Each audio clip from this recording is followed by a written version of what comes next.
Good morning, my fellow Gomanians. Our Republican colleagues in the legislature made a lot of sense out of a sugary budget process that we've been treated to the last week by the budget chairman. There's a $100 million gap for tax refunds. I want to thank Senators Frank Blas, Aline Yamashita, Tony Ada, Chris Duenas, Sam Abini, and Montesilva Tyron for pointing this out.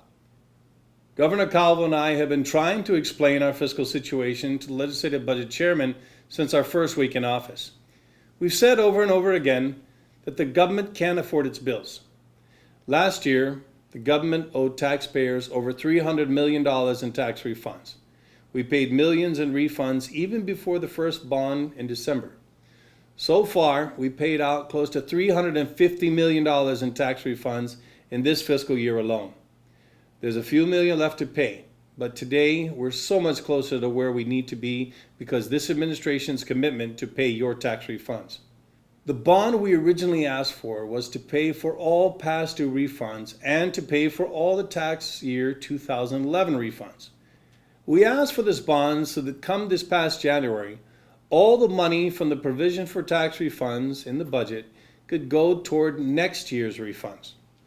We would basically put money away every day into a savings account so that when you file your taxes next year, the money is available right away to pay your refund.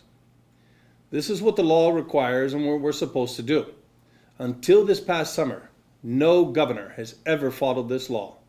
No money was ever deposited into a savings account until Governor Calvo saved up to $33 million by June of this year.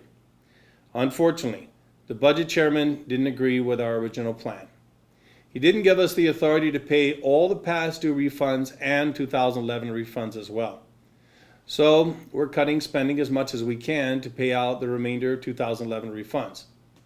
The problem is that no money has been saved up for next year's refunds. This is what the law requires. So the question that my Republican colleagues in the legislature raised is a very valid one. Where will the other $100 million come from? I feel like we've come full circle since we've been raising this issue since last year. We're at a day of reckoning where the cash crisis has finally caught up with the budget process, just as the federal court prepares an order compelling Gov Guam to do what Governor Calvo and I have been trying to do since January last year. It's very clear to me where the $100 million will come from and how that gap will be filled. The governor has allotment control and he's not afraid to use it. He's also sent a spending cut bill to the legislature. Our Republican colleagues want to replace some of those ideas and spending cuts with revenue enhancements, which is fine so long as the bottom line remains the same. The solution to the problem is right in front of us.